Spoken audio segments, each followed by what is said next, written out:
दान करते हैं। कोई धन का दान करता है, कोई अन्न का दान करता है, कोई वस्त्र का दान करता है। अभी तो श्राद्ध पक्ष चल रहा है, उसके उपलक्ष्य में लोग पितरों के निमित्त से ब्राह्मण को सीधा देते हैं, दान देते हैं, ब्रह्म भोजन करवाते हैं। पर वास्तव में देखा जाए तो केवल श्राद्ध पक्ष में ब्राह्मण भोजन से काम नहीं चलता है। उस दिन तर्पण और पिंडदान भी करना चाहिए पितरों के निमित्त से। केवल भोजन करवाने से काम नहीं चलता है। तब आपके पितरों को जो चीज आप ब्राह्मण देवताओं को अर्पण करते वो चीज वहां प्राप्त होती है। कुछ लोग तर्क करते हैं, महाराज ये पानी देना, आजकल के पढ़े लिखे लोगों को ये ज्यादा होता है कि पानी क्या देना, तर्पण में पानी देते हैं, चावल का पिंड रखवाते हैं, ब्राह्मण को भोजन करवाते हैं, तो इन सब चीजों को करने से क्या प्राप्त होता है? कुछ चीज जो है वो दिखती नहीं है। जैसे कल हमने कहा कि आप सब बैठे हैं इस पंडाल में, अब हमें ये बताइए हवा है या नहीं है? हाँ या ना है? तो हमें हवा दिखाइए, दिखा सकते हैं? नहीं दिखा सकते। पर हवा है? देख नहीं सकते पर हवा है, उसे महसूस कर सकते हैं। जब शरीर पर हवा स्पर्श होती है तो ठंडी और गर्मी हवा का एहसास हमें होता है। इसी प्रकार से सत्कर्म दिखता नहीं है, पर जब जहां उसकी जरूरत लगती तब वो चीज मिल जाती है। जैसे कोई व्यक्ति, आपका कोई परिवार का सदस्य या कोई मित्र विदेश में है, अब वो अमेरिका है, आपको जरूरत लगी पैसों की, आप उसने कहा मित्र हमको थोड़ा अपनी बेटी का विवाह कर रहे हैं, थोड़ा धन चाहिए। बोलेगा कोई बात नहीं है, हम आपको कुछ धन भेज दे रहे हैं।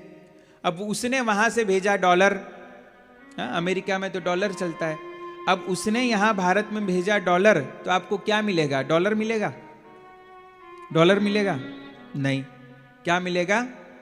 रुपया मिलेगा, पैसा मिलेगा, जो करेंसी यहां चल रही है। उसने वहां से भेजा डॉलर, पर आपको मिला क्या यहां पर? रुपया। यह कैसे हुआ?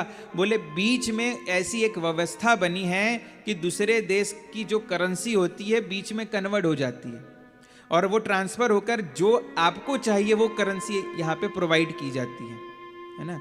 बस यही नियम है हमारे भूलोक से ऊपर, वो पितृलोक हो, देवलोक हो, ब्रह्मलोक हो, स्वर्गलोक हो।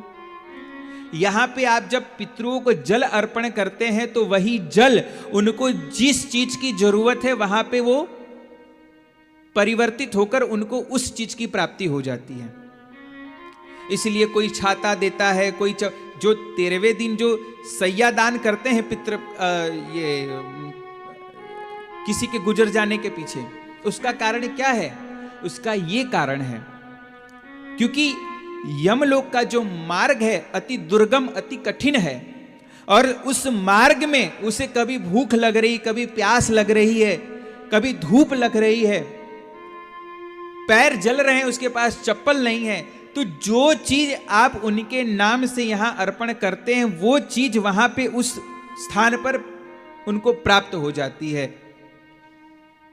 इसीलिए एक साल में 16 दिन श्राद्ध पक्ष में पितरों के लिए जो दिन आता है, हमें उस समय वास्तव में तो नित्य तर्पण इत्यादि करना चाहिए, पर न कर सके तो तिथि के दिन तो अवश्य ही ब्राह्मण को बुलवाकर, पर केवल ब्राह्मण भोजन नहीं। आज तो लोग शॉर्टकट अपनाने लगे कि महाराज कौन तर्पण कराए, कौन पिंडदान करे, ब्राह्मण भोजन करवा दिया, काम हो गया। काम नहीं हुआ, ये आपके मन की एक भ्रांति है। जब तक आप बढ़िया से उनका तर्पण पिंडदान इत्यादि नहीं करते, केवल भोजन जिमाने से काम नहीं चलता है, वो भी करना बहुत जरूरी है। और बोले इतना पितरों का क्या काम है?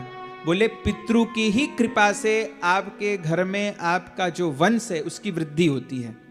उनकी कृपा से ही आप सुखी शांति पूर्वक अपने जीवन को व्यतीत कर सकते हैं। उनकी कृपा से ही आपके कुल की वृद्धि होती है, आपके आपका जो काम काज है, काम धंधा है, उसमें आपको दिन प्रतिदिन आपकी बढ़ोतरी होती है। इसलिए जब तक पितरों की कृपा ना हो तब तक आप जीवन में सुखी नहीं रह सकते। इसीलिए पितरों की बड़ी महिमा है। और हम तो कहते हैं कि मरने के बाद तो सेवा करिए, वो तो बाद की बात है, पर जब तक जीवित हैं तो तन से, मन से और धन से जितनी सेवा आप अपने माता पिता की, अपने बड़े बुजुर्गों की कर सकें वो निश्चित रूप से करिए।